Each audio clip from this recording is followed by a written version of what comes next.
Ya, satu ucapan yang baik dan antara yang terbaik lah yang saya sempat mendengar dalam tahun-tahun kebelakangan ini, itu kita kena akui. And because bukan dari segi penyampaian tetapi dari segi isi itu sendiri, dia berani mengambil pendirian. Banyak kali macam Ya. KJ kata, it's easy to just main kat tengah-tengah dan cakap benda yang in the end tak ada meaning ataupun tak ada consequence. Yang ini nampak Ya. apa sebenarnya yang cuba disampaikan dan berani berhadapan dengan apa-apa implikasi selepas ini.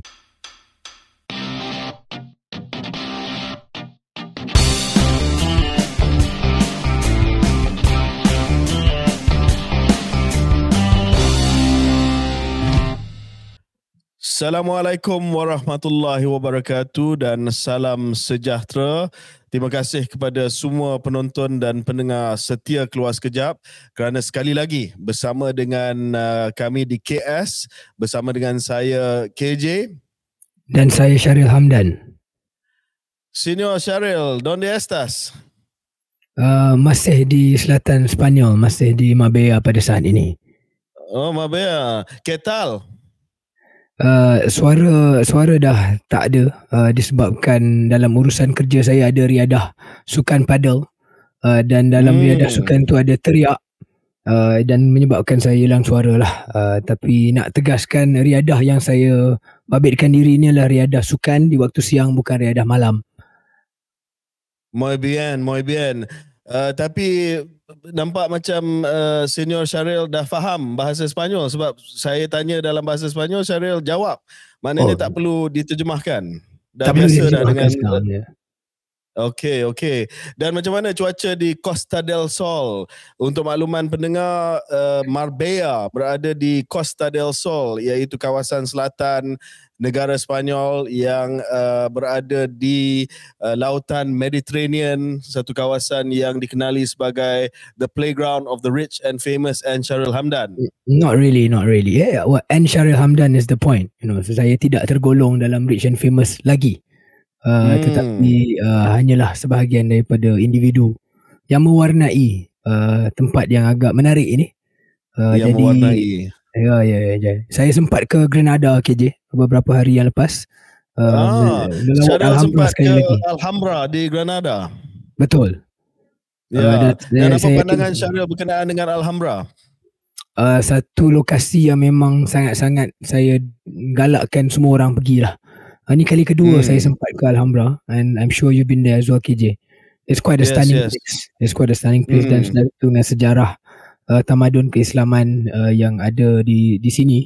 Itu merupakan satu lokasi yang memang menarik lah bagi sesiapa yang minat dengan sejarah. Ya.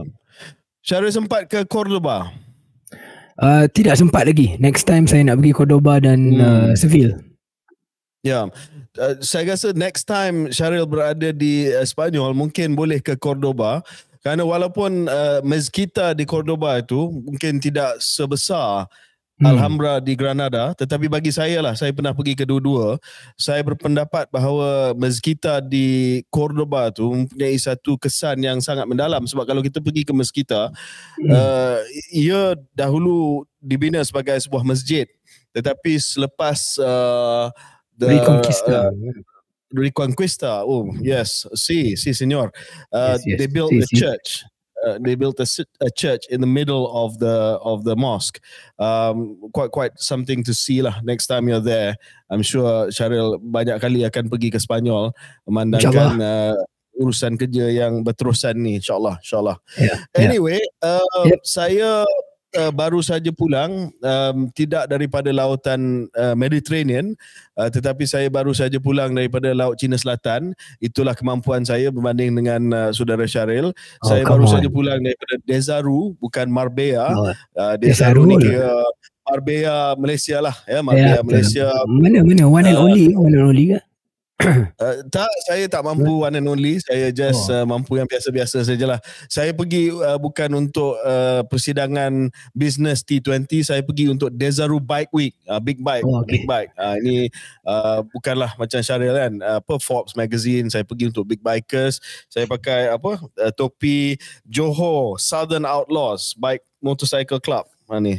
Dan berbanding dengan juga rombongan-rombongan kita. Ada rombongan-rombongan rasmi kerajaan yang juga di seantero dunia sekarang ni, dan yang paling hebat sekarang adalah rombongan yang amat berhormat Datuk Seri Anwar Ibrahim, PM Perdana Menteri Malaysia ataupun PMX, yang sedang berada di New York untuk menghadiri persidangan Perhimpunan Agung, bukan Perhimpunan Agung UMNO, Perhimpunan Agung Pertubuhan Bangsa-Bangsa Bersatu, lebih dikenali sebagai UNGA ataupun UNGA, ya. Saya tak pasti Syaril sempat untuk mengikuti apa yang sedang berlaku di UN, United Nations. Setiap bulan September akan berlangsung UNGA, ataupun the general debate di United Nations, dan ianya akan bermula dengan satu kenyataan yang akan dibuat oleh Setiausaha Agong Pertubuhan Bangsa-Bangsa Bersatu, dalam kes sekarang adalah Antonio Gutierrez, iaitu the Secretary General of the United Nations for now, dan disusuli dengan country statement ataupun kenyataan-kenyataan oleh semua ahli-ahli Pertubuhan Bangsa-Bangsa Bersatu, semua negara dalam dunia, lebih kurang semua negara dalam dunia, yang akan disampaikan oleh wakil daripada negara tersebut. Dan wakil negara tersebut terdiri daripada sama ada ketua negara, head of state, ataupun ketua kerajaan, head of government, ataupun wakil. Kadang-kadang dia akan hantar, kalau dia punya ketua kerajaan tak dapat pergi, dia akan hantar menteri luar, ataupun wakil-wakil lain, timbalan Perdana Menteri dan sebagainya. Dan ini akan dijadikan sebagai asas untuk perbincangan, terutamanya resolusi-resolusi yang akan diluluskan. Dan selepas country statement ataupun kenyataan negara-negara ini dibuat oleh ketua negara ataupun wakil negara tersebut, maka ada beberapa jawatan kuasa di bawah Perhimpunan Agung Pertubuhan Bangsa-Bangsa Bersatu yang ada kaitan dengan politik, dengan ekonomi, dengan human rights ataupun hak asasi manusia dan sebagai undang-undang antarabangsa, yang akan bincang di peringkat yang lebih kecil lagi perincian isu-isu yang dibangkitkan dalam general debate of the UN General Assembly. Sebelum kita pergi lebih lanjut berkenaan dengan apa yang telah berlaku di Pertubuhan Bangsa-Bangsa Bersatu, Syaril ada apa-apa pandangan berkenaan dengan apa yang telah pun berlangsung setakat ini? Ya, antara perkara yang menangkap minat ataupun liputan media ialah sebenarnya ketiadaan beberapa pemimpin-pemimpin besar yang skip UN General Assembly pada kali ini. Contohnya Presiden Xi Jinping tidak hadir, dan juga Emmanuel Macron, dan ada beberapa pemimpin-pemimpin lain. But there were a few yang choose untuk skip lah. Dan ini sebenarnya antara isyarat ataupun trend meletakkan bahawa ada institusi-institusi multilateral lain yang lebih baru, yang mungkin lebih mendapat minat negara-negara tertentu lah. Jadi United Nations ni, macam KJ terangkan sejarahnya, sejarah penubuhannya, tidaklah sehebat ataupun dilihat sama level seperti masa-masa dahulu. Dan perkara ini macam ditegaskan juga oleh Perdana Menteri kita sendiri, PMX, dalam country statement dia, seolah-olah memberikan warning kepada seluruh anggota UN, anggota Pertubuhan Bangsa-Bangsa Bersatu, bahawa status PBB ini, status UN ini semakin dicabar oleh trend geopolitik dan penubuhan institusi multilateral yang lain. Jadi itu mungkin salah satu tema daripada persidangan pada kali ini, selain daripada perkara-perkara yang kita dah expect akan dibincangkan, perkara perang Russia dan Ukraine, perkara ketegangan Amerika Syarikat, China dan sebagainya, KJ. Ya. Syaril tepat dengan pandangan dan juga analisa yang telah pun dibuat. Secara khususnya agak mengejutkan, sebab daripada 5 negara yang menjadi anggota kekal dalam Majlis Keselamatan, Pertubuhan Bangsa-Bangsa Bersatu ni, dia ada perhimpunan agung dia yang dianggotai oleh semua negara dalam dunia ini, lebih kurang semua negara dalam dunia ini, dan dia mempunyai Majlis Keselamatan. Majlis Keselamatan itu adalah majlis yang mana membuat keputusan-keputusan yang ada kesan undang-undang antarabangsa. Contohnya tindakan sanctions, sekatan terhadap negara-negara boleh diluluskan oleh Majlis Keselamatan dan bukannya oleh General Assembly. Itu kita akan bincanglah antara kelemahan struktur Pertubuhan Bangsa-Bangsa Bersatu. Dan dalam UN Security Council ini ada 5 anggota tetap. Dia ada anggota tidak tetap yang bergilir yang akan diundi oleh General Assembly, dan Malaysia pernah menjadi anggota Majlis Keselamatan bukan tetap, tetapi ada 5 ahli tetap, iaitu Amerika Syarikat, Russia, dulu Soviet Union, China, UK dan juga Perancis. Daripada 5 negara ni hanya seorang saja ketua negara ataupun ketua kerajaan yang hadir pada General Assembly ataupun Perhimpunan Agung Pertubuhan Bangsa-Bangsa Bersatu pada tahun ni, iaitu Joe Biden. Yang lain seperti mana Syaril sebutkan tadi tidak hadir. Xi Jinping tak hadir, ya. Dia hadir di persidangan-persidangan lain, baru-baru ni dia hadir, tetapi contohnya dia hadir di BRICS, tapi dia tak hadir untuk PBB. Dan mungkin kebiasaan juga ketua negara China dia tak akan hadir di General Assembly. Putin tak hadir sebab dia ada masalah undang-undang. Dia takut kalau dia keluar daripada Russia, dia pergi ke negara tertentu, dia boleh ditahan disebabkan keputusan Mahkamah Antarabangsa. Emmanuel Macron, Presiden Perancis pun tidak hadir. Dia juga sedang menangani beberapa masalah yang sedang berlaku di Perancis, di negara-negara yang dahulu ni dijajah oleh Perancis. Dan yang akhir sekali, Perdana Menteri Britain, paras ketinggian yang sama dengan Syaril, Rishi Sunak, juga membuat keputusan untuk tidak hadir.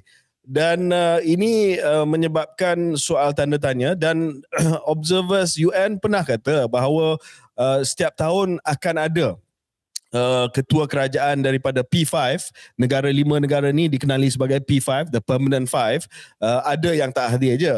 Tetapi mungkin kali ni dengan backdrop apa yang Syaril sebutkan tadi, kemunculan pertubuhan-pertubuhan yang alternatif, contohnya BRICS, G20, dan juga pengukuhan pertubuhan-pertubuhan yang lama seperti G7, G8 ini, yang menyebabkan ini menjadi satu tanda tanya, adakah UN ataupun proses Pertubuhan Bangsa-Bangsa Bersatu masih lagi relevan ataupun tidak.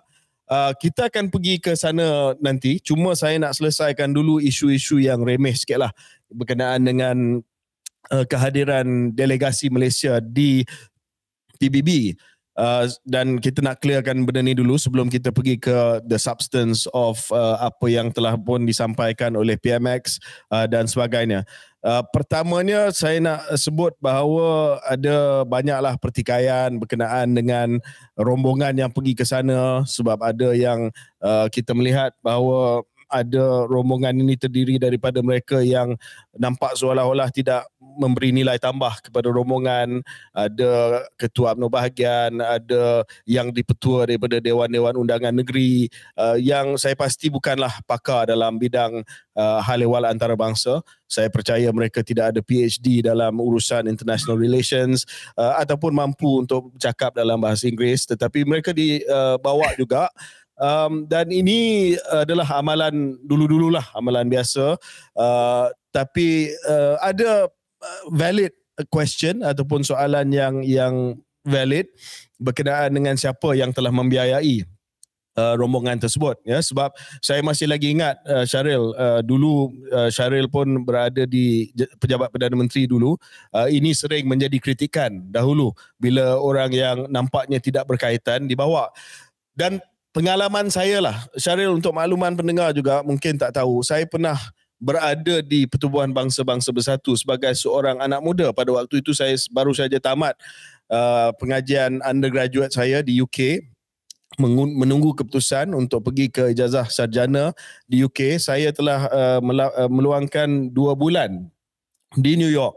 Saya menjadi intern di Pejabat Perwakilan Malaysia di Pertubuhan Bangsa-Bangsa Bersatu, dan saya memang hadir waktu saya berada di New York untuk sesi persidangan Perhimpunan Agung General Assembly. pada masa itu yang datang adalah Menteri Luar. Sepatutnya Perdana Menteri Tun Mahathir datang. Dia tak dapat datang. Lepas tu timbalan Perdana Menteri masa tu Datuk Seri Anwar sepatut datang, oleh kerana krisis kewangan Asia, dua-dua cancel. Menteri Luar pada waktu itu datang, dan saya tengok tak adalah rombongan yang besar sangat, tapi ada jugalah antara seorang ahli rombongan yang datang pada tahun 1997 waktu saya menjadi intern di Pertubuhan Bangsa-Bangsa Bersatu, pejabat perwakilan yang ikut Menteri Luar pada waktu itu. Pada waktu itu Menteri Luar adalah Datuk Seri Abdullah Ahmad Badawi, later Tun Abdullah Badawi, Pak Lah, adalah tidak lain tidak bukan Ketua Pemuda UMNO Malaysia sekarang ni, yang amat berhormat Datuk Seri Ahmad Zahid Hamidi. That's the first time I met him. Itu kali pertama saya jumpa dengan Zahid. Saya masih lagi ingat, saya intern sedang membuat research untuk ucapan yang akan disampaikan oleh ketua ataupun wakil kerajaan Malaysia di Perpustakaan Pejabat Perwakilan Malaysia di New York. Tak jauh daripada pejabat PBB, kena turun tangga pergi ke pejabat ibu pejabat PBB, dan tiba-tiba ada seorang masuk dalam perpustakaan dan dia terus tanya khabar kepada saya. Very friendly. Dan lepas dia keluar, saya tanyalah kepada pegawai yang ada di situ, siapa yang datang tadi. Dia tahu itu Ketua Pemuda UMNO, nama dia Datuk Ahmad Zahid Hamidi. So it was friendly. Yeah. Since it was very friendly. Things, yeah. Very friendly. I'm sure dan, now pun very friendly. Sekarang pun very friendly. Ya. Dan pada masa itu antara pegawai setiausaha pertama di PBB, pejabat perwakilan kita, adalah KSU Wisma Putra sekarang, Datuk Seri Amran Mak Zain. He was there. Datuk Seri Azlan Man juga adalah seorang pegawai kanan di PBB pada masa itu, akhirnya menjadi Menteri Besar Perlis. Sangat interesting lah saya dapat berjumpa dengan ramai. Anyway, coming back to the point, sekarang ni kita tengok ada rombongan besar. So saya nak bagi tahu, ini memang amalan biasalah. Dulu dia akan ambil ahli parlimen, dia akan ambil beberapa pemimpin politik tempatan untuk pergi untuk dapat pengalaman berada di Pertubuhan Bangsa-Bangsa Bersatu. Whether or not this amalan should continue, saya tak pasti. Sebab biasanya dulunya akan dibiayai oleh kerajaan lah. Syaril, apa pandangan? Adakah ini sesuatu yang nilai tambah untuk membawa contohnya Ketua Wanita UMNO Noraini, saya tengok ada dalam rombongan, ahli-ahli parlimen macam Howard Lee daripada DAP, apa nama ni, ahli parlimen Batu, nama dia tak ingat, Prabhakaran pun dengarnya ada dalam rombongan. Is this something that yalah, kalau dibiayai oleh pembayar cukai, adakah ini perkara yang sepatutnya kita teruskan? Bagi saya, sebelum kita jawab soalan itu, poin yang mungkin nak diutarakan ialah ini salah satu daripada siri isu-isu dulu kami buat kamu marah, sekarang kamu buat kita kena diam. Iaitu siri yang sedang kita lalui dalam politik Malaysia lah. Sebab macam KJ katakan dulu, kalau benda ni berlaku zaman sebelum November 2022 ni, maka kita akan tengok kritikan datang bertimbul-timbul lah. Tapi sekarang cepat pula justification dan sebagainya. So anyway, akan ada banyak lagi episod-episod macam ni, saya yakin dalam masa akan datang. But to your actual substantive question, bagi saya mungkin hujahnya adalah pendedahan lah. Pendedahan kepada macam ahli-ahli parlimen. Mereka bukanlah completely tak ada nilai tambah barangkali. Ini adalah pendedahan pada mereka untuk boleh menjadi bekal supaya menjadi seorang legislator yang lebih efektif, lebih worldly mungkin, boleh dapat sedikit exposure tentang apa yang berlaku di luar Malaysia. Dan bila kita bincang tentang orang-orang politik dalam Malaysia, kadang-kadang kita duduk dalam bubble kan, dalam gelembung politik domestik sahaja. Bila keluar dapat tengok, oh inilah sebenarnya isu-isu dunia yang memberi kesan kepada kawasan saya sendiri, tempat saya sendiri. So ini saya tengok positif lah. Kalau mereka tafsirkan peluang ni sebegitu, then maybe it's not completely a waste So kita nak habiskan cerita remeh sikit, lepas tu kita nak pergi kepada isu yang lebih substantif. Ada satu dua lagi isu yang remeh yang dalam semangat yang sama dengan apa yang Syaril kata tadi, dulu tak boleh, sekarang boleh. Saya just nak supaya kita konsisten lah dalam hal ini. So yang pertamanya, saya tengok ada Of course saya sangat kagum bila Yang Amat Berhormat PMX dia pakai baju Melayu. Tetapi ada yang kata ini first time, tapi saya rasa tidaklah first time sebab tahun lepas Datuk Seri Ismail Sabri Syaril pun ikut untuk persidangan UNGA Ungar tahun lepas, dia pun pakai baju Melayu juga ya. Jadi kita kena konsisten lah, jangan cakap benda yang tak betul. Yang kedua, ada juga yang kata PMX sampaikan ucapan tanpa guna PDF. Ini sindiran terhadap Tan Sri Mahyudin lah. Dan ramai yang tak tahu, mungkin pentaksub yang baru saja lahir semalam, dia tak tahu bahawa PMX guna teleprompter. Dia ingat dia cakap tanpa teks, tapi sebenarnya dia baca teleprompter. Dan yang ketiga, yang ini saya nak defend PMX lah. Ada kumpulan-kumpulan yang serang PMX, kata PMX telah berucap dan berhujah di depan dewan yang kosong. Memang dewan tu agak kosong lah ya. Dan cuma saya nak kata Ismail Sabri pun dapat kritikan dan cemuhan yang sama. Sebab saya rasa Syaril pun ingat kan tahun lepas bila Datuk Seri Ismail Sabri menyampaikan country statement, dewan tu pun agak kosong juga, sama crowd dia seperti PMX.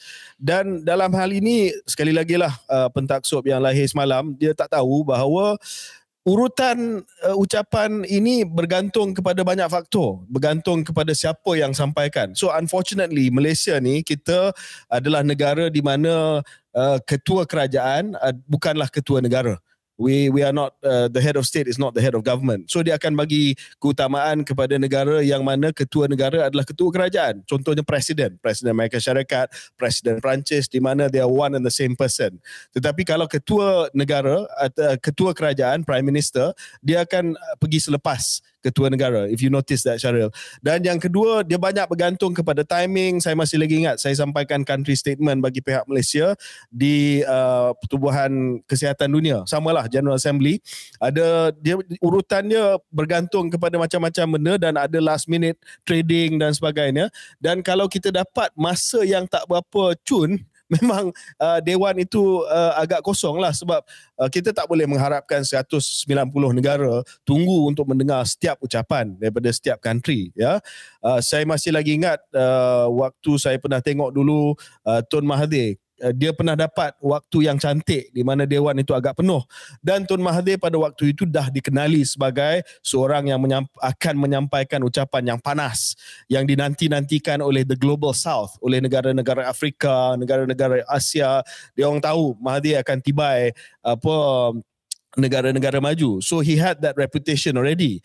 Ini PMX punya first time sebagai Perdana Menteri, dan mungkin reputasi beliau selama ni sebagai ketua pembangkang, belum lagi sebagai seorang jurucakap. But we will come to his speech later.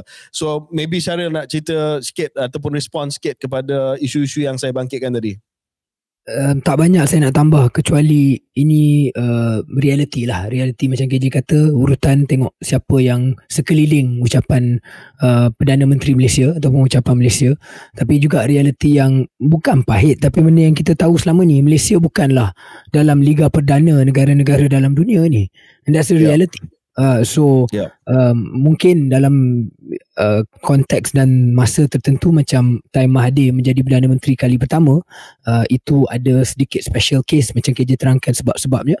But otherwise we are still not, we are trying to be a middle power, right? Or maybe we are middle power. We're not exactly the country atau sebuah negara yang negara-negara lain tu tunggu-tunggu nak tengok apa stand Malaysia. We're not at that level yet. Mungkin satu hari nanti. So dalam keadaan PMX ini, saya fikir hanya cerminan lah kepada realiti kedudukan Malaysia yang masih kita kena perkukuhkan dari masa ke semasa. Ya, so kesimpulannya saya rasa dewan itu agak kosong, tapi let's not read too much into that. Jangan kita menjadi pentaksub dua-dua belah pihak. Satu yang kata ini satu penolakan Malaysia, satu pihak akan kata ini ucapan yang terbaik dalam sejarah Malaysia di PBB. Saya rasa let's be objective about it. Dan kita patut rasa bangga juga sebab akhirnya Anwar Ibrahim adalah Perdana Menteri Malaysia. Ya, dan walaupun kita tak setuju ataupun ada yang tak setuju dari segi politik dia, tetapi dia menyampaikan country statement ataupun kenyataan negara. Malaysia. Ya, kenyataan negara. But coming to the substance of the speech, bila kita nak bincang soal pengisian ucapan PMX itu sendiri, yang benda-benda awal tu semua remeh ya, tapi perlu disebut juga.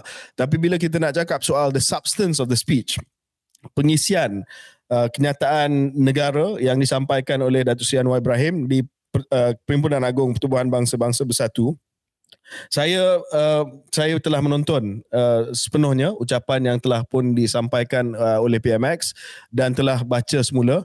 Setiap negara mempunyai masa yang sangat-sangat pendek, antara 15 hingga 20 minit saja. Dan kalau kita nak ceritakan tentang isu dunia dalam 20 minit agak susah ya. Saya pernah cuba sampaikan 15 minit isu kesihatan sejagat di WHO bagi pihak Malaysia. It's difficult to craft that speech. Dan saya nak nyatakan bahawa I liked PMX speech. Ya, saya suka ucapan oleh PMX. It was dan mungkin PMX tak akan sukalah apa yang saya akan cakap ni. It was even Mahathirian at parts. Apakah maksud saya Mahathirian at parts? Is that he took on the powerful interests or the big powers in the world. Dan ini sinonim dengan naratif, dengan pandangan, dengan pendirian yang telah pun bermula sejak Tun Mahathir. Dan saya tengok waktu Pak Lah masih lagi pendirian yang sangat-sangat berkecuali, atau walaupun they soften the rhetoric a bit. Zaman bosku Najib, dia lebih friendly, dia lebih nak reconcile dengan negara-negara yang besar. Zaman Tan Sri Mahyudin, saya rasa COVID sebab tu dia tak pergi. Datuk Mail start balik the rhetoric against the big powers, dan hari ini kembali kepada PMX. Saya nampak ada usaha untuk menjadi sedikit Mahathirian dalam konteks ucapan itu lebih challenging ataupun lebih mencabar peranan-peranan kuasa-kuasa dunia. Saya suka sangat satu ayat daripada ucapan PMX, dan saya akan baca, dan ucapan ini telah pun disampaikan dalam bahasa Inggeris, walaupun saya suka sebab mukadimah perenggan pertama PMX disampaikan dalam bahasa Melayu. Ya, dulu kalau tak silap saya, Datuk Mahathir disampaikan sepenuhnya dalam bahasa Melayu. Dan ini saya rasa tak ada masalah lah. Ada yang kata jangan cakap bahasa Melayu di persidangan antarabangsa. Saya rasa sebahagian besar daripada pemimpin-pemimpin yang pergi ke UN ni, dia akan cakap dalam bahasa dia sendiri. So it's not an issue. But anyway, PMX dia sampaikan dalam bahasa Inggeris.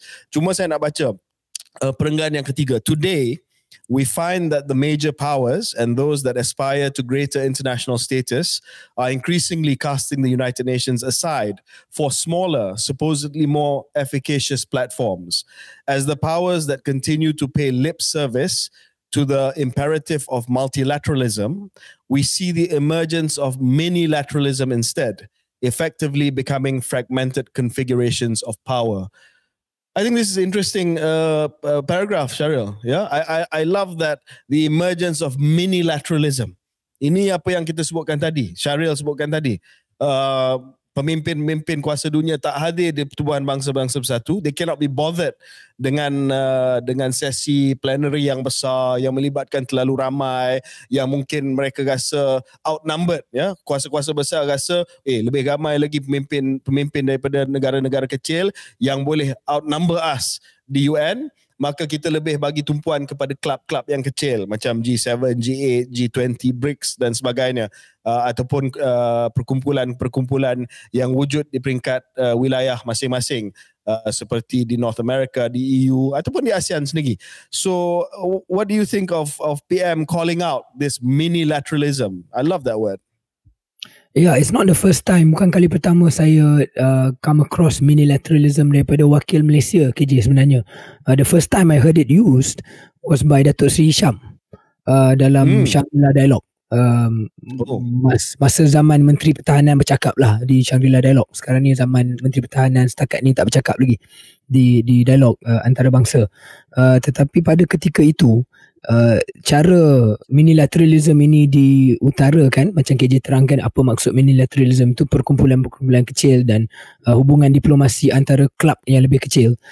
Cara disampaikan seolah-olah perkara itu positif, dan saya tertarik dengan cara PMX defending, PMX is defending cara lama, cara tradisi kita melaksanakan diplomasi antarabangsa pasca Perang Dunia Kedua, iaitu semangat pertubuhan bangsa-bangsa bersatu dan pertubuhan tradisi yang besar, perkumpulan negara-negara pada status yang equal, yang sama, and this is the first time I think Malaysia defends that mode of diplomacy berbanding dengan cuba mengatakan bahawa cara-cara yang lebih baru ini ada kelebihan juga. And I also was interested by the way dia letak macam KJ jelaskan tadi, dia kata dengan trend multilateralism ni bukan salah kami, tetapi salah kuasa-kuasa besar yang tidak mahu berhadapan dengan realiti kritikan ataupun suara yang akan lebih balance daripada mungkin hanya berada dalam klub eksklusif mereka sahaja. So I think that's definitely a noteworthy remark. Kali pertama a Malaysian statement is to say that multilateralism is not necessarily a good thing. Other highlights ataupun perkara-perkara lain yang perlu kita highlight daripada kenyataan PMX adalah tidak mahu memilih. Dia kata the major powers continue to assure that a binary choice is not being imposed. Reality for many is that is the only choice offered. Dia kata binary choice ni basically kepilih lah antara kuasa ini, kuasa A dan kuasa B. Dan ini menjadi dilema bagi negara-negara kecil dan sederhana seperti Malaysia. Dan dia kata ini benda yang tak bagus. So saya rasa itu konsisten dengan pendirian berkecuali Malaysia dan negara-negara lain. It was very unequivocal dalam condemnation of Russia's invasion on Ukraine. That was menarik. Itu sangat menarik. Saya rasa I think that part yang dia betul-betul kritik Russia tu juga berbeza daripada apa yang sebelum ini. Correct. Biasa kita akan fudge benda ni. Kita akan kata kita concern dengan apa yang sedang berlaku di Ukraine, tapi dia telah mengambil pendirian yang mengecam terus direct. So that was something interesting. Seperti biasa.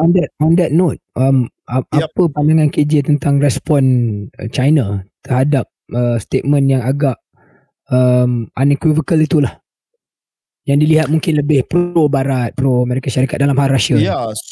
So kita tak berapa tahu lagi sebab China seperti mana yang kita bincang tadi, Xi Jinping tak hadir, dan mungkin Beijing akan take stock pendirian-pendirian yang telah pun dibuat oleh negara-negara, terutamanya negara di rantau Asia Pasifik ini di PBB, dan akan buat pendirian accordingly. Belum lagi ada. Saya tak pasti Syaril ada tengok ke tidak. I've not seen a Russian response or a Chinese response or a Russian response to this.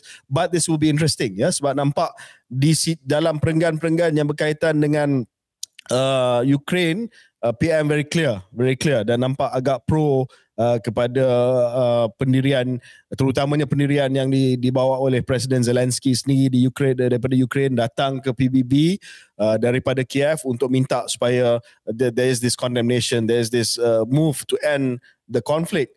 Tapi PM telah pun couch ataupun telah kaitkan benda ni dalam konteks kesan kepada negara lain. Dia bukan kata ini adalah hanya isu filosofikal, tetapi ini isu yang ada kaitan dengan harga makanan. Ini ada isu kaitan dengan dengan forced migration, iaitu pergerakan manusia yang mungkin akan ada kesan kepada kawasan-kawasan di rantau Timur Tengah, Asia Tenggara dan sebagainya disebabkan konflik.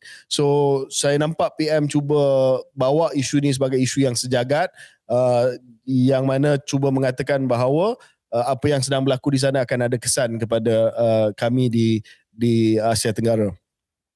Ya betul KJ. Cuma kalau boleh panjangkan sikit ni, he could have said that but still fudge lah, macam KJ kata tadi. Dia boleh katakan krisis ini memberi masalah kepada seluruh dunia, maka berhentikanlah krisis ini. Tetapi saya tertarik dan saya, to be honest, I'm very happy dan agak bangga bila melihat pemimpin negara kita berani take a stand, mengatakan this is wrong. Bukan hanya let's stop this, tapi dia kata benda ni salah. kita juga menunggulah respon daripada China dan juga Russia selepas ini, sebab pasti akan ada respon. Selain daripada itu Syaril, saya nak cuba ringkaskan, ada the usual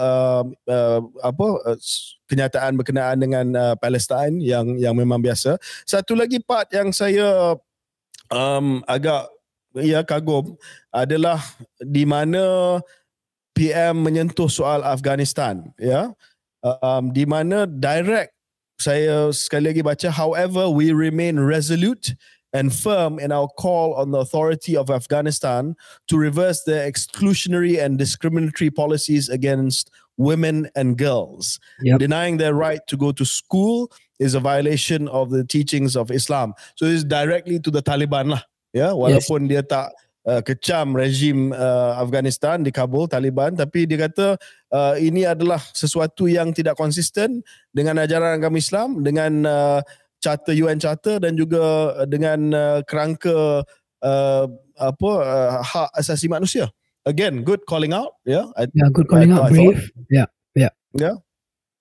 Dan untuk Myanmar juga dia sebut bahawa walaupun ada ASEAN centrality dalam perkara tersebut, pilihan perkataan yang dibuat oleh PM juga sangat-sangat direct. The barbarism and depravity inflicted upon the people of Myanmar is indefensible. I mean that's quite direct lah. Dan saya yakin bahawa ini adalah satu ayat yang akan ada kesan kepada pendirian Myanmar, ASEAN terhadap apa yang sedang berlaku di Myanmar. Two more things, Syaril, sebelum kita wrap up this thing. Climate justice. So climate justice ini, konsep dia untuk pendengar keluar sekejap adalah negara-negara maju perlu bayar untuk negara-negara membangun, membuat kerja-kerja mitigasi dan adaptasi berkenaan dengan perubahan iklim. So sekarang ni the teori dia adalah sebahagian besar daripada masalah iklim pada hari ini, global warming, pemanasan dunia dan sebagainya, adalah disebabkan negara-negara maju. Mereka lah yang terlalu banyak menggunakan fossil fuel, mereka lah yang terlalu banyak keluarkan carbon dioxide dalam atmosfer. Mereka telah maju berdekat-dekat sebelum ini, disebabkan berpuluhan, beratusan tahun sejak Industrial Revolution. Mereka telah mencemarkan alam sekitar. Dan sepatutnya mereka lah yang patut bayar apa saja usaha untuk kita migrate kepada tenaga yang lebih bersih. Dan memang pada persidangan beberapa tahun yang lepas, COP di Sharm el-Sheikh di Mesir, ada persetujuan negara-negara maju akan keluarkan duit. Dan PM just reminded them lah, dalam hal ini, dalam climate justice, we also urge the developed countries to fulfill their commitment of mobilizing $100 billion a year to support climate ambition endeavors of developing countries. So again, good calling out.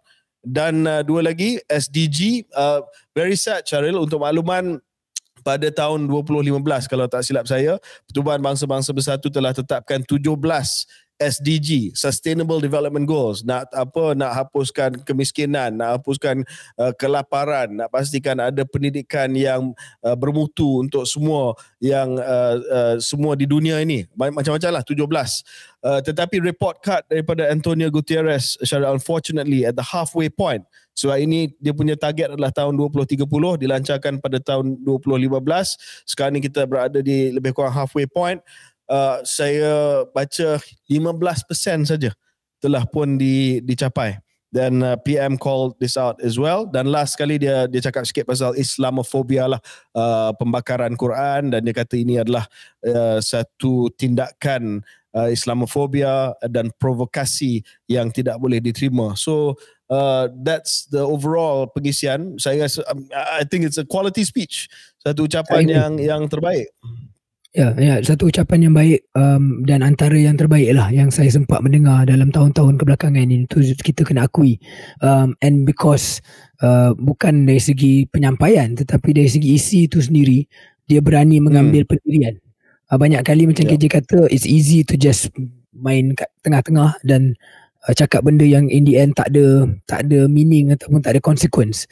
Yang ini nampak apa sebenarnya yang cuba disampaikan, dan berani berhadapan dengan apa-apa implikasi selepas ini. Maybe one other thing just before we move on, bukan hanya speech PMX, tetapi perjumpaan beliau dengan pemimpin-pemimpin lain Yang satu sorry, yang saya nak. Yeah. Can I just finish the speech and then you can move on to that? Sure. Because I have one constructive suggestion on the speech. Okay. Tetapi mungkin kerana masa suntuk tak sempat nak masuk lah. Saya berpendapat bahawa kalau ada sedikit masa tambahan, apa yang boleh dimasukkan dalam ucapan adalah reformasi kepada Pertubuhan Bangsa-Bangsa Bersatu. Dan ini konsisten dengan tema beliau mengatakan bahawa jangan kita ada usaha ke arah minilateralism, multilateralism melalui PBB masih lagi yang paling penting, dan juga semangat reformasi yang beliau sendiri bawa, reformasi institusi. Saya rasa untuk mungkin tahun akan datang PM harus masukkan dalam ucapan reformasi institusi PBB. Kenapa sampai hari ini kita masih lagi pegang kepada struktur PBB di mana 5 negara yang menjadi pemenang kepada Perang Dunia Kedua yang ditubuhkan PBB pada tahun 1945. Charter PBB telah pun ditulis pada tahun 1945, dipersetujui di San Francisco, yang memberi hak veto kepada salah satu daripada 5 negara ni yang menjadi pemenang kepada Perang Dunia Kedua. PBB ni dia lahir daripada Perang Dunia Kedua, dia menggantikan League of Nations. Tapi sebab Syaril, you have to admit that France and Britain, for instance, today are increasingly middle powers that shouldn't have the veto power. Dan kita perlu lihat kepada negara-negara lain yang sudah pun muncul sebagai kuasa-kuasa baru. Contohnya BRICS, India for instance, wakil daripada Afrika, wakil daripada Latin America, perlu dimasukkan ke dalam Majlis Keselamatan. Sebab Majlis Keselamatan ada veto power. General Assembly tidak ada veto power, tidak ada kuasa undang-undang seperti mana Majlis Keselamatan. So that's my suggestion, that dan ini juga satu yang konsisten daripada zaman Tun Mahathir, bahawa Malaysia agak ke depan bincang soal reformasi kepada struktur Pertubuhan Bangsa-Bangsa Bersatu supaya keputusan yang dibuat oleh majlis dan juga komposisi Majlis Keselamatan itu adalah lebih reflektif kepada dunia hari ini dan bukan dunia pada tahun 1945. I think you're absolutely right, dan saya suka bukan hanya poin yang KJ raise, tetapi untuk PMX, kenapa ucapan kali ini berkualiti, kerana dilihat konsisten dengan tema dia lah, untuk kuasa besar jangan bully kuasa kecil, might is not right, dan itu memang sentiasa menjadi brand dan jenama dia sebelum ini kan. Sekarang dalam politik domestik mungkin ada pandangan yang berbeza, tetapi itu memang brand Anwar Ibrahim. The might does not mean right.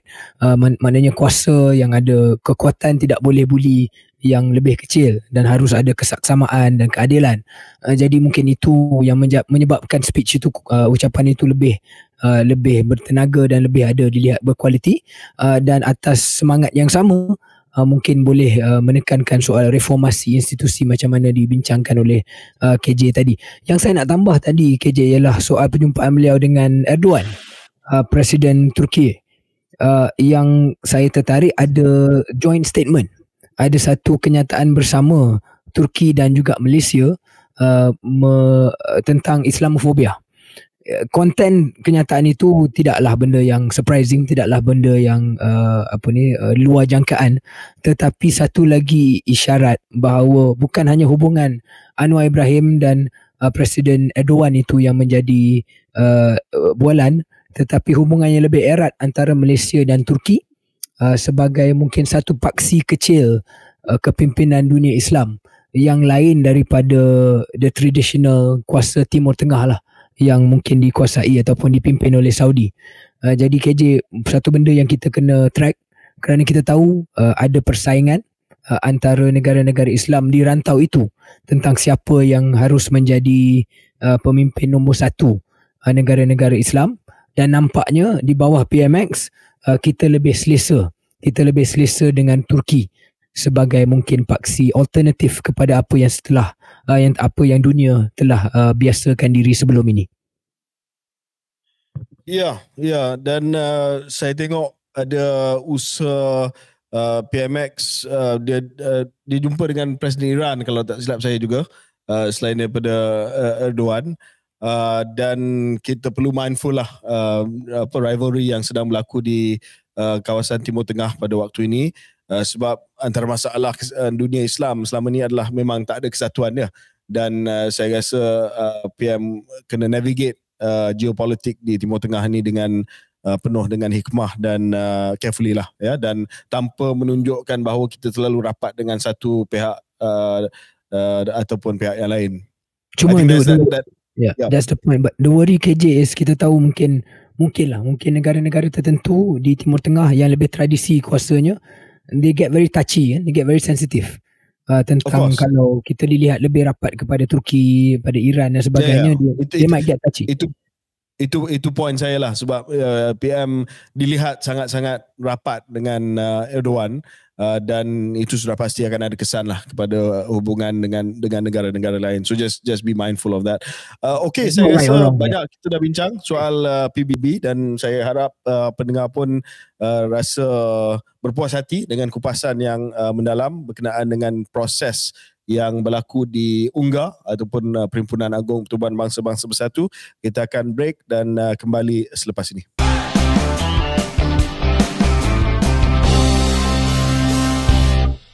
Selamat kembali ke podcast kegemaran anda, Keluar Sekejap ataupun KS. Dan selepas kita selesai bincang soal Perhimpunan Agung PBB ataupun UNGA, kita nak bincang pula, Syaril, kalau boleh, berkenaan dengan persiapan Malaysia untuk Sukan Asia pada tahun ini yang akan bermula bila? Hari ni. Bermula hari ni pada 23 hari bulan September di Hangzhou, negara China. Syaril, saya tak pasti Syaril tahu ataupun tidak bahawa Sukan Asia ini merupakan antara sukan yang paling susah untuk kita mendapat prestasi yang cemerlang. I would say that Asia Games is probably as competitive as the Olympic Games. Sebab kita nak cari pingat di Sukan Asia ni sangat-sangat susah. So untuk makluman pendengar, dalam pengurusan sukan negara kita ni, kita ada beberapa temasya multi sports games lah yang penting untuk menjadi penanda aras kepada prestasi atlet-atlet kita. Yang paling bawah sekali adalah Sukan C ataupun Southeast Asian Games, Sukan Asia Tenggara. Itu menjadi penanda aras kepada atlet-atlet yang muda, ya, pelapis-pelapis kita. Biasanya kita akan bagi pendedahan di Sukan C supaya mereka boleh benchmark prestasi mereka dengan atlet-atlet daripada negara-negara Asia Tenggara, ASEAN, dan sekarang ni termasuk juga Timor Leste. Selepas itu ada satu lagi layer ataupun satu lagi lapisan temasya multi sports ini, iaitu Sukan Asia dan juga Sukan Commonwealth. Ini adalah penanda aras kepada mereka yang kita rasa boleh pergi jauh sampai ke peringkat Olimpik, ya. Sebab Sukan Asia ni kita akan berdepan dengan semua negara-negara Asia, dan di dalam Asia Games ini ada negara seperti China, ada negara seperti India, South Korea, Jepun. Ini boleh dikirakan sebagai agregasi dalam sektor sukan ataupun dalam sukan.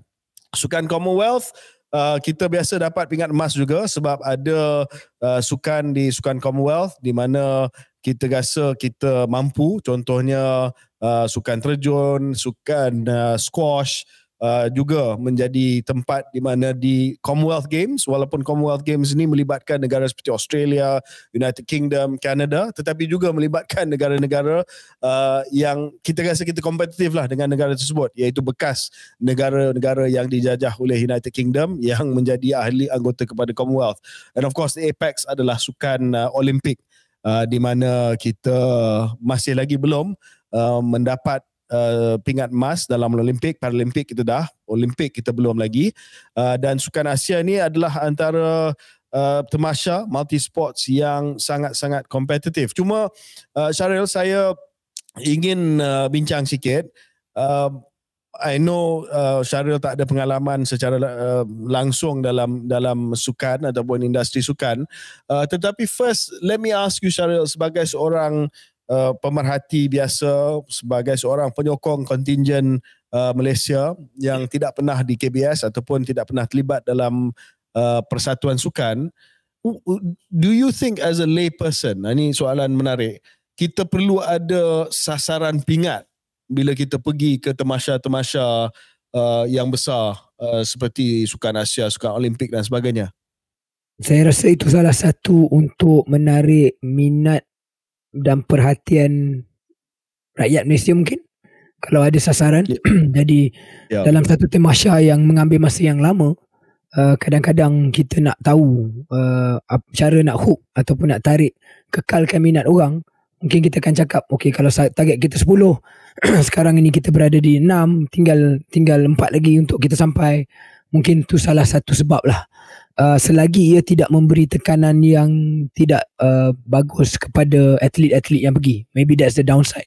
Kalau dia hanya sasaran yang umum tanpa kita perincikan, perlu datang daripada sukan ini, perlu datang daripada sukan itu, perlu datang daripada individu ini ataupun individu itu, saya rasa di situ yang mungkin memberikan tekanan yang lebih daripada apa yang sepatutnya.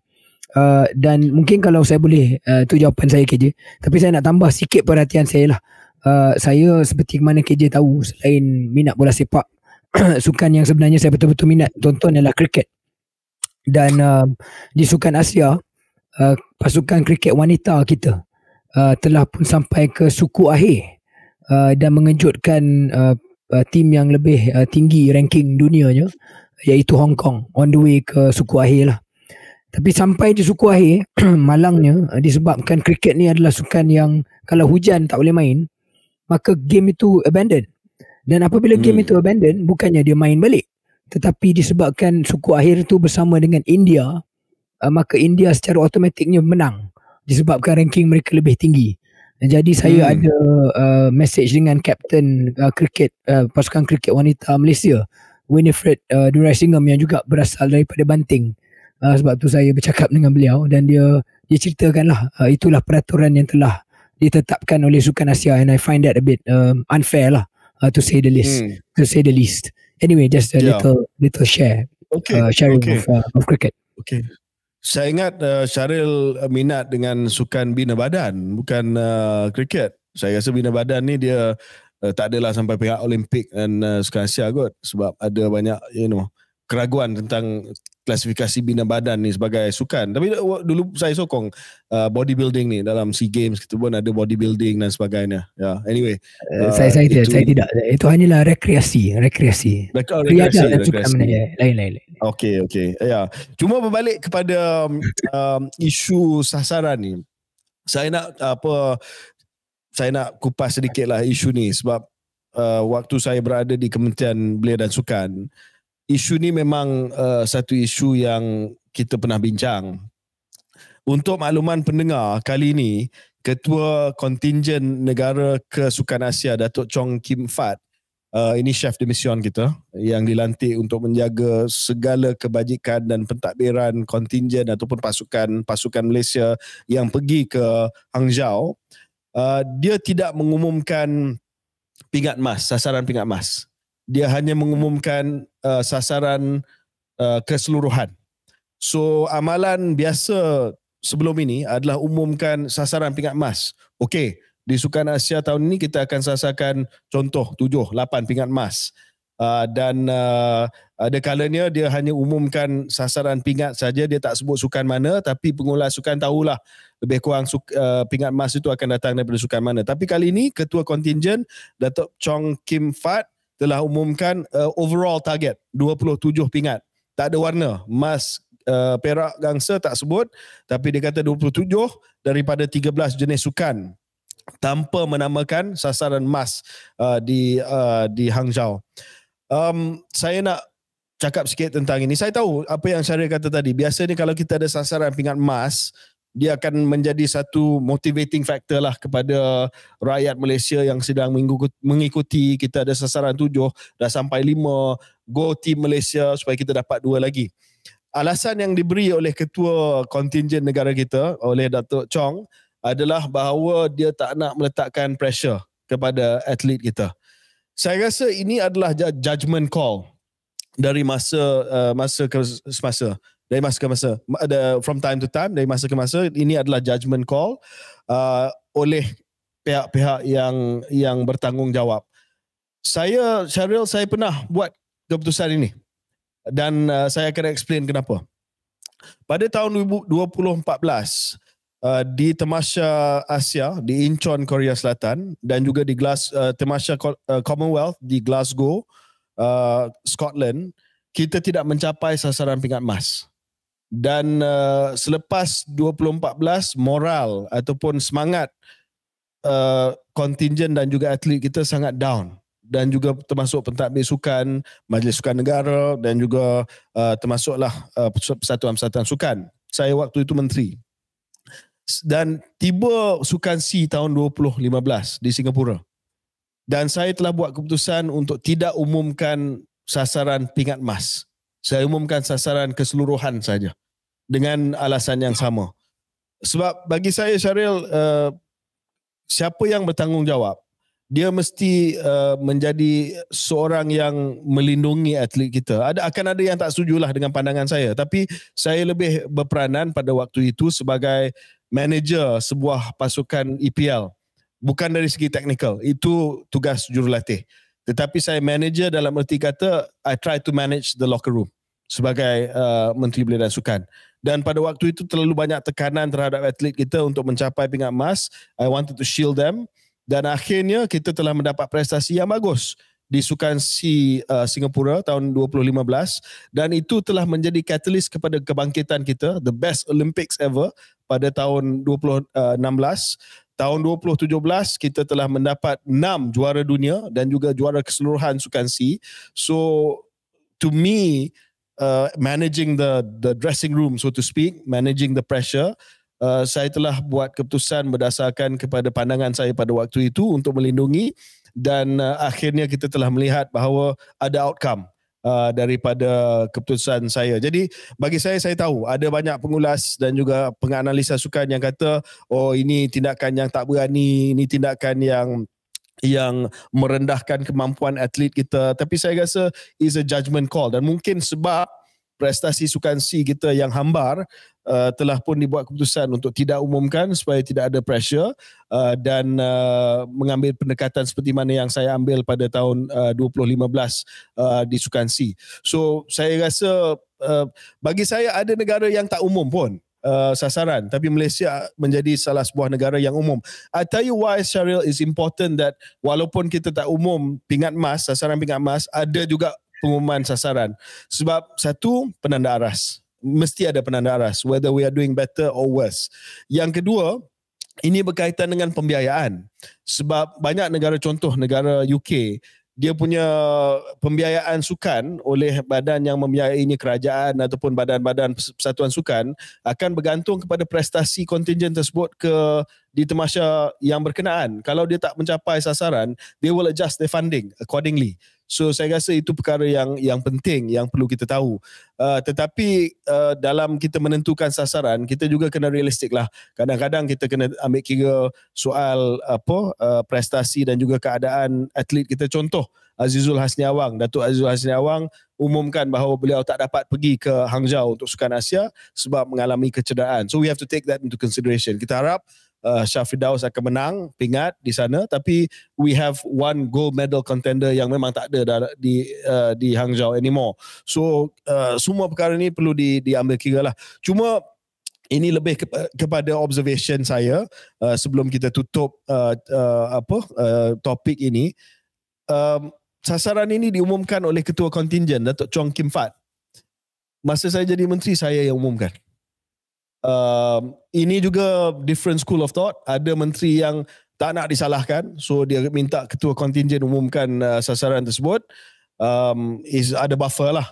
Maknanya tak ada kenyataan yang kata menteri yang umumkan sasaran tersebut.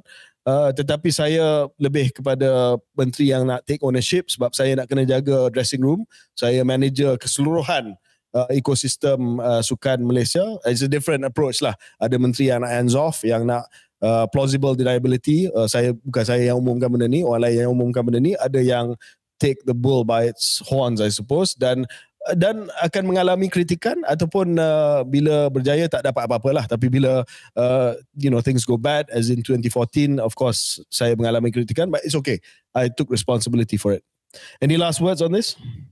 No, thank you for sharing KJ. Banyak perspektif yang hanya akan datang daripada seorang yang ada pengalaman terus pengalaman langsung seperti mana KJ dalam persoalan-persoalan ini. So I think this is very educational for all of us. Ya, Syaril, saya tahu Syaril berada di Costa del Sol, tapi sudah pasti Syaril telah pun mengikuti dan kita sempat mengupas sedikit apa yang telah berlaku di Dewan Rakyat pada hari yang terakhir, terutamanya kita sempat bercakap tentang apa ulasan jawapan PM berkenaan dengan DNA. Kita telah buat kesimpulan di KS bahawa sekarang ni DNA is in the court of public opinion lah. PM has said what he has to say. Everyone has said what they have to say. Kita tunggu sama ada peguam negara yang sedia ada dan juga mantan peguam negara akan datang ke Jawatankuasa Pilihan Khas untuk memberi keterangan. But I think now it's in the court of public opinion lah. Sama ada you percaya ataupun tidak, itu full stop. Ya. Cuma saya tengok kita tak sempat mengupas the walkout by PN. Syaril, apa pandangan Syaril berkenaan dengan walkout by PN dan juga peristiwa tarik balik oleh Putrajaya? Ya, walkout itu bukan the main story kan. The main story was apa yang berlaku sebelum walkout itu, iaitu pertandingan menjerit. Tapi dia tak hilang suara macam saya. Menjerit antara Tambun iaitu PMX dan juga Putrajaya, dan disorak ataupun diikuti oleh seluruh Dewan Rakyat lah, ramai yang lain. Saya rasa ini salah satu lagi adegan di mana parlimen kita tidak menjadi contoh yang terbaik kepada demokrasi Malaysia. KJ, I know of course, let's be honest, maybe now it's different, but at that point a few months ago we want to be there. Dan memang kita masih lagi minat dalam politik dan sebagainya kan. Tapi tidakkah KJ rasa ada kalanya bila tengok saat-saat seperti itu, you're not too unhappy to be outside? Ya, I thought saya berpandangan bahawa ialah sepatutnya perbahasan yang serius begitu seperti itu, yang membincangkan satu isu yang sedang dibahas dan dibincang di seluruh negara, sepatutnya telah pun melalui satu sesi perbahasan yang lebih civilized lah, yang lebih civilized. Nak salahkan satu pihak, saya rasa tak berapa adil lah, sebab ada provokasi daripada kedua-dua belah pihak, dan sangat-sangat unfortunate lah yang benda ni dah jadi begitu. Dan kita tidak mendapat faedah daripada perbahasan yang apa, sorry? Kenapa Parlimen Malaysia ni selalu sangat dengan aksi-aksi seperti ini? Saya tak pernah ada rezeki duduk dalam. KJ pernah lihat sendiri dan pernah terbabit sendiri dalam these episodes.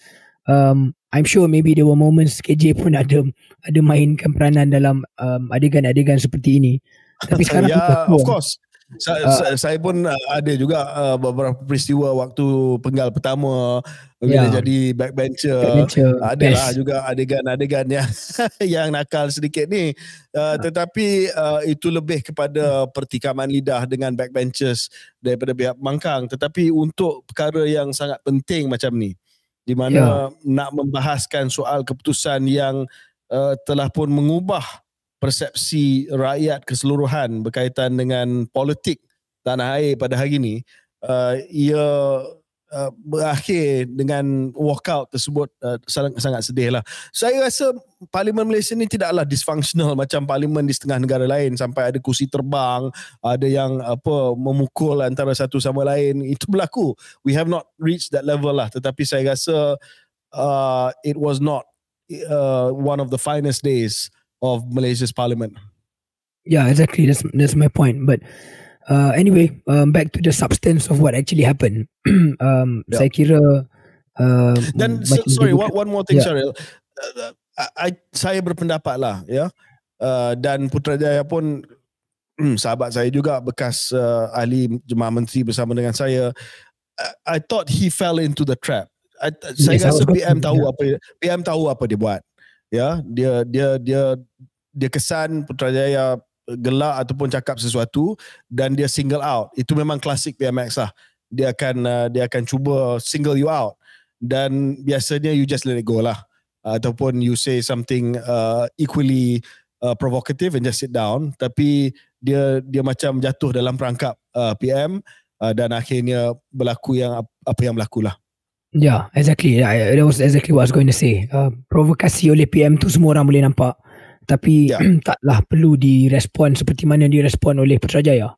And I think maybe it's one of those moments bila dah start tak boleh berhenti. Because once you've committed on that line and going in that direction, dan saya faham Putrajaya nak mempertahankan maruah dia.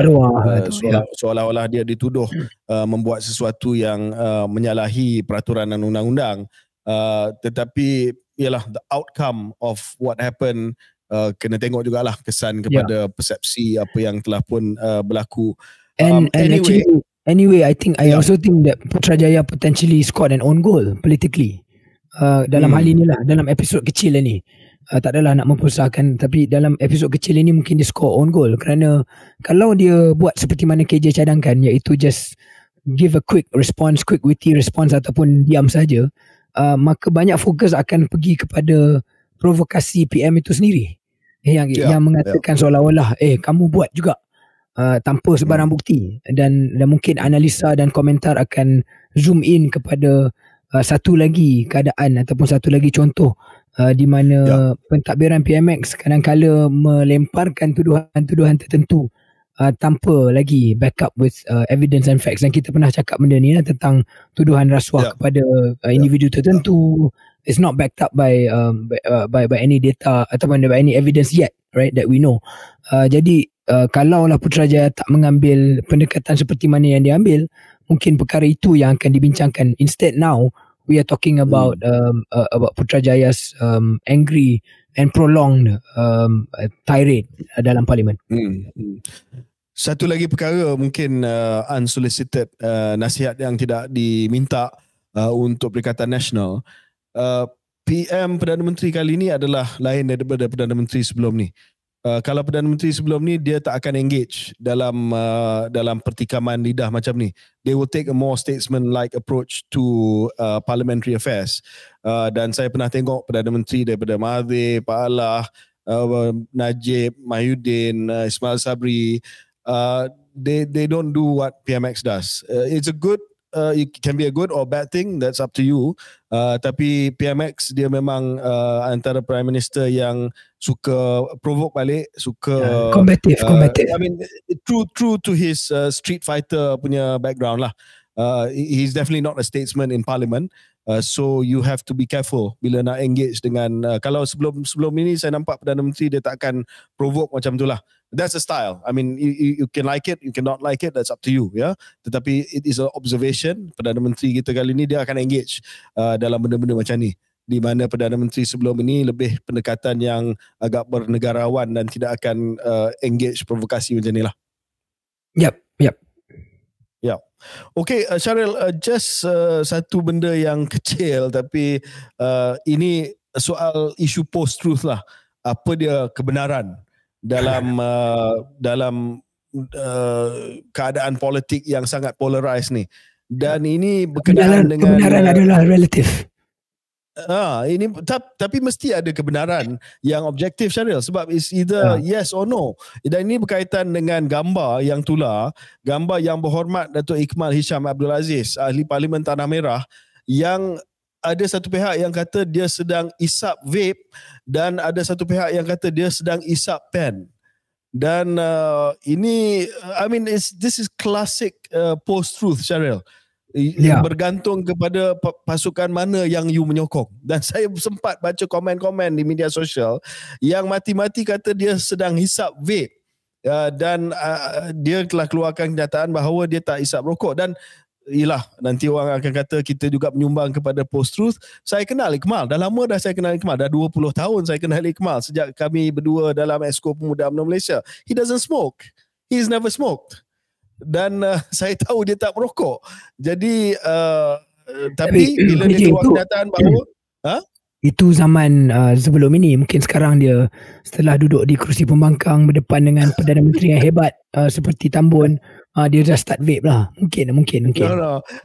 I know he doesn't smoke, and the point is dia telah menafikan. Dia telah kata dia tak vape, dia hanya pegang pen, dan beliau telah pun dituduh sebagai penipu.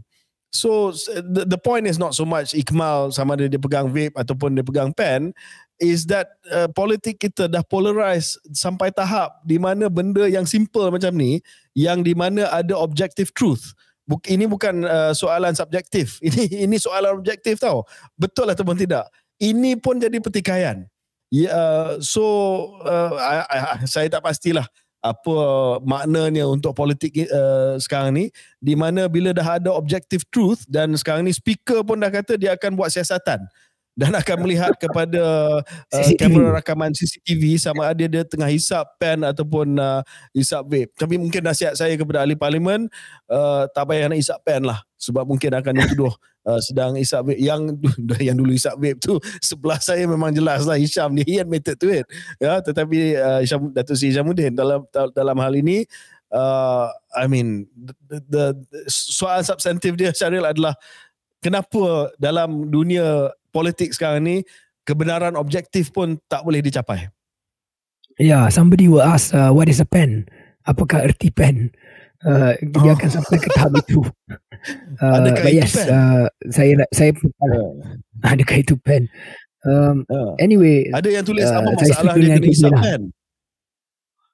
Dia akan pergi ke situ pula. Bila kita ambil gambar ni, Syaril, it's a moment in time. Saya percaya ada gambar Syaril nampak handsome, nampak sado. Ada juga gambar Syaril yang memang buruk gila. So it's a snapshot in time. It's a snapshot in time.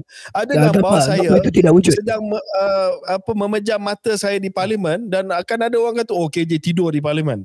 Sedangkan I just close my eyes for a second.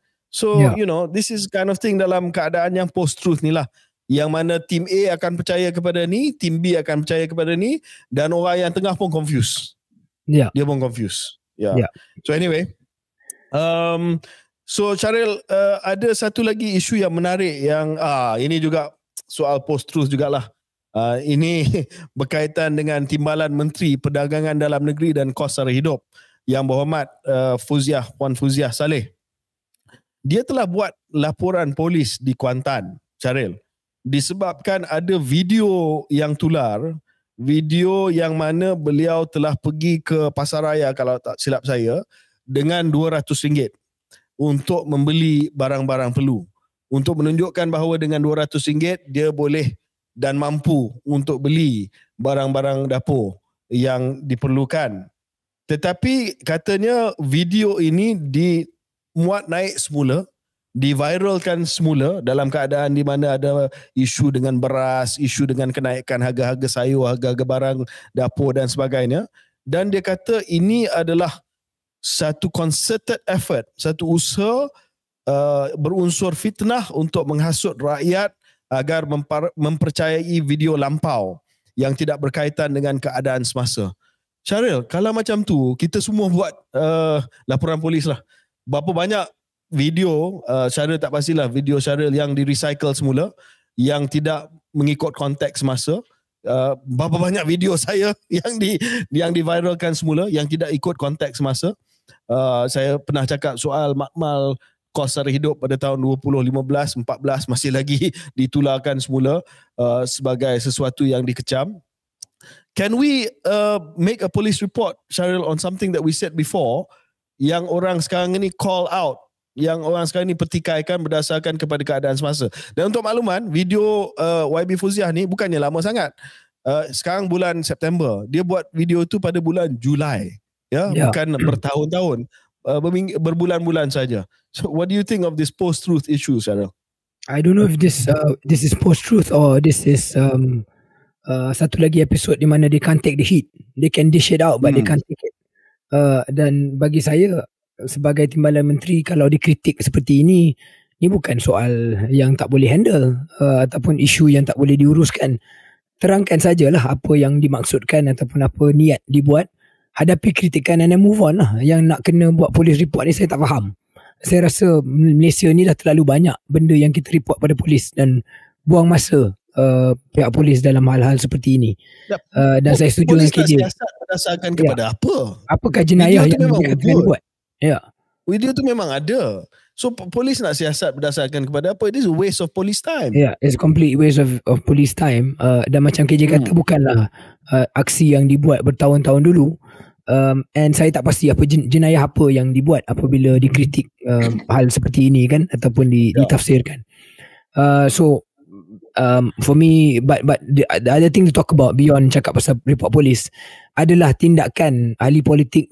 Pada episod lepas kita cakap bagaimana mungkin rakyat Malaysia tak suka ahli politik yang menganalisa. Rakyat Malaysia juga tak suka ahli politik yang cuba nak jadi ataupun menunjukkan bahawa ada gaya hidup yang mereka boleh buat yang lebih berkhidmat daripada rakyat biasa. Menunjukkan bahawa RM200 ni tidaklah sekecil mana. Bukan kerja menteri lah, bukan kerja ahli politik untuk ajar rakyat how to live based on whatever, a certain budget dan sebagainya. Jadi itu mungkin satu poin yang paling umum lah yang jangan dibuat oleh sesiapa selepas ini. Okay, kita akan take a break dan kita akan kembali selepas ini untuk segmen Q&A yang akan menutup episod kali ini.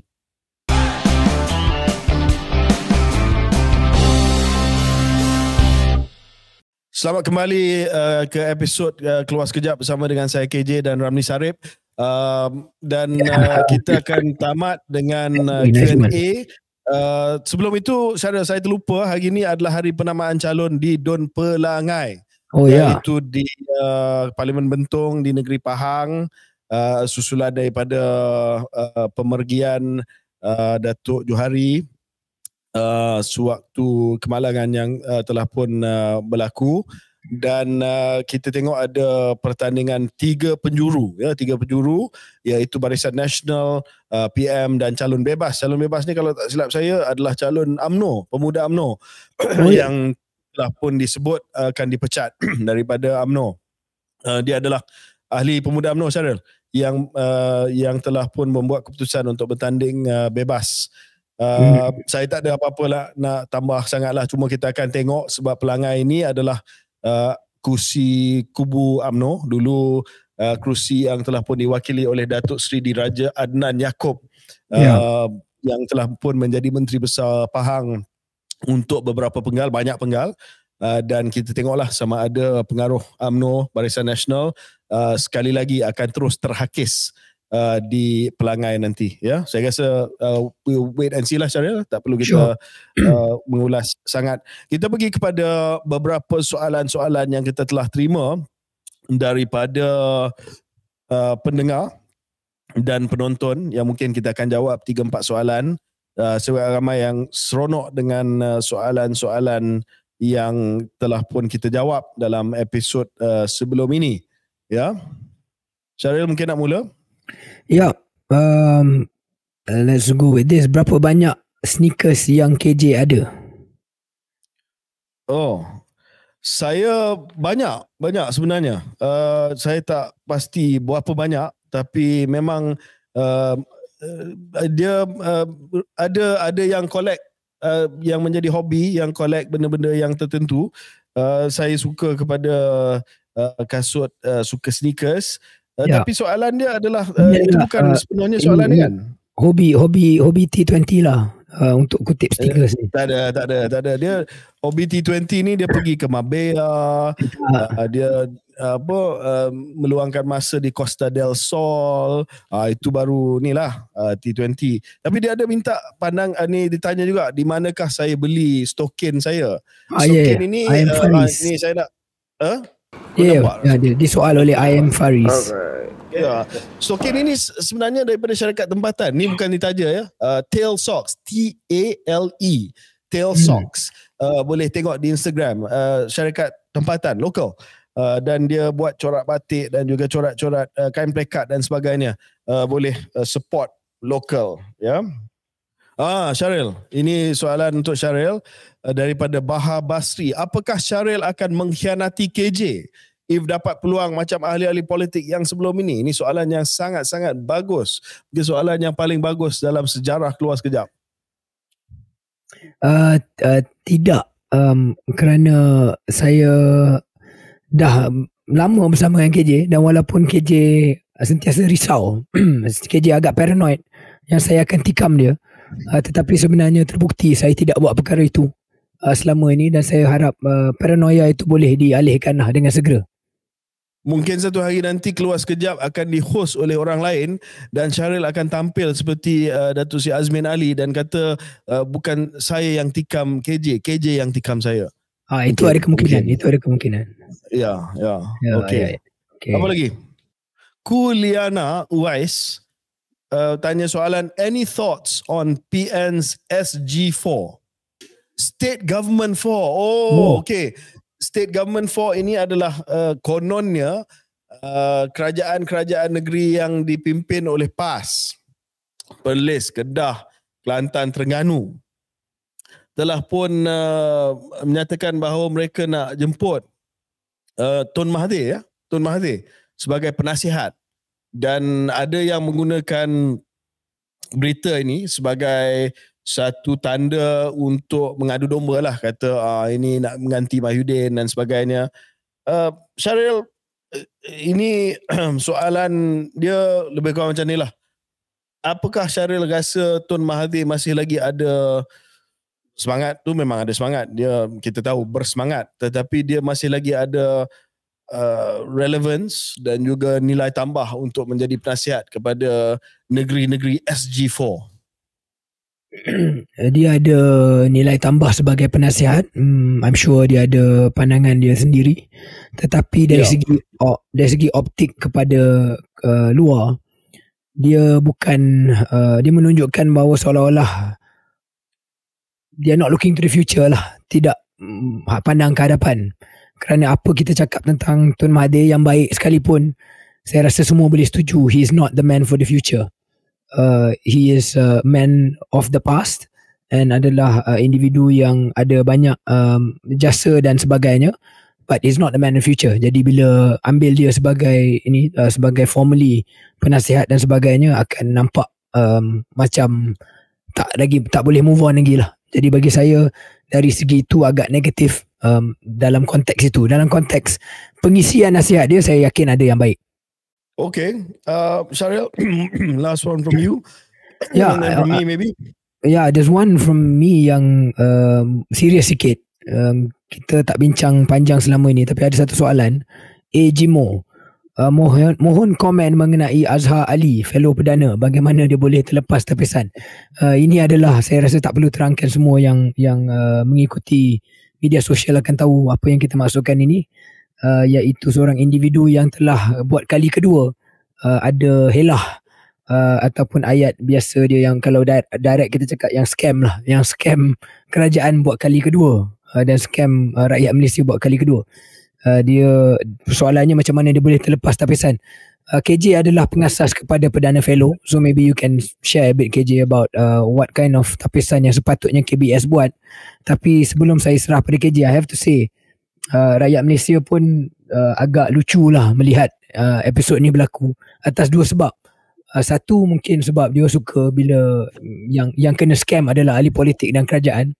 So I think Malaysians kind of enjoy that in some weird way. Dan kedua ialah I mean kalau nak kata scam ini, it's something yang dalam politics ramai aja yang buat cerita-cerita yang palsu kan. Jadi in a way this is just somebody who's doing it for a different reason, yang ditangkap ataupun kantoi.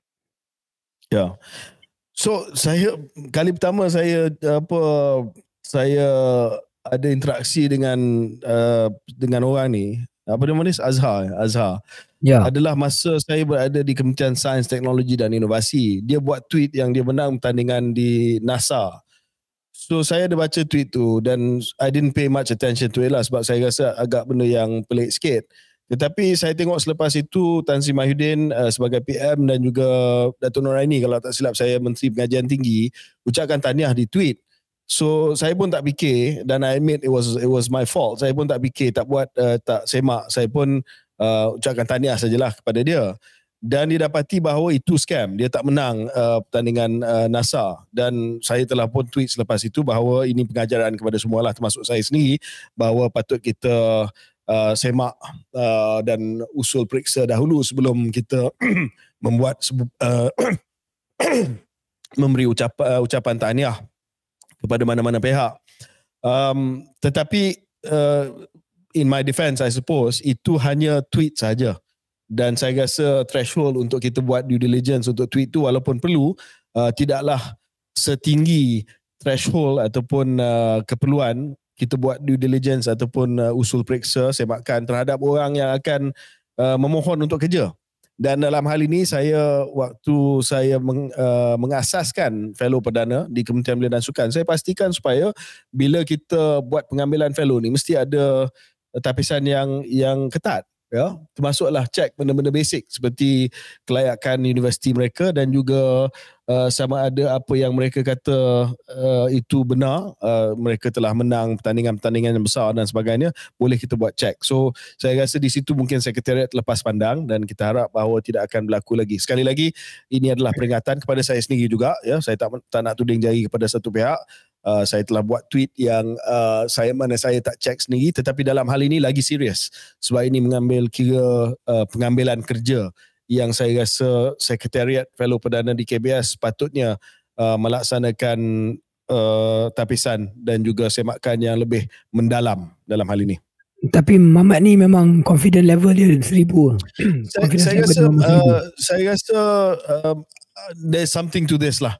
Saya tak nak I don't want to be flippant about this, tetapi beliau memerlukan bantuan, ya, sebab kalau ini adalah pattern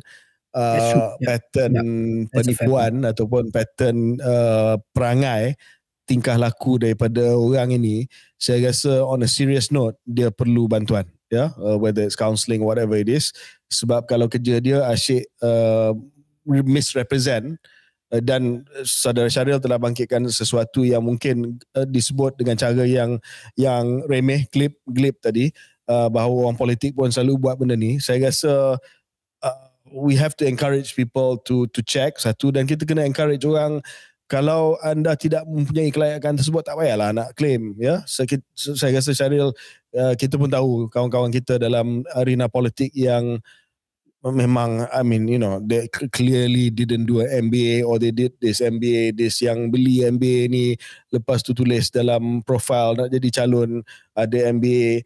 I mean, you know, 5 seconds of talking to them, you'll know that they didn't do an MBA, right? So I think, you know, we should be careful lah, ya. Dalam hal ini. Okay, mungkin kita akhir dengan soalan yang a bit fun. Helmi Joe Saini, which one is better, Metallica or Megadeth, Pearl Jam or Temple of the Dog? Well, to me, saya lebih suka Metallica banding dengan Megadeth.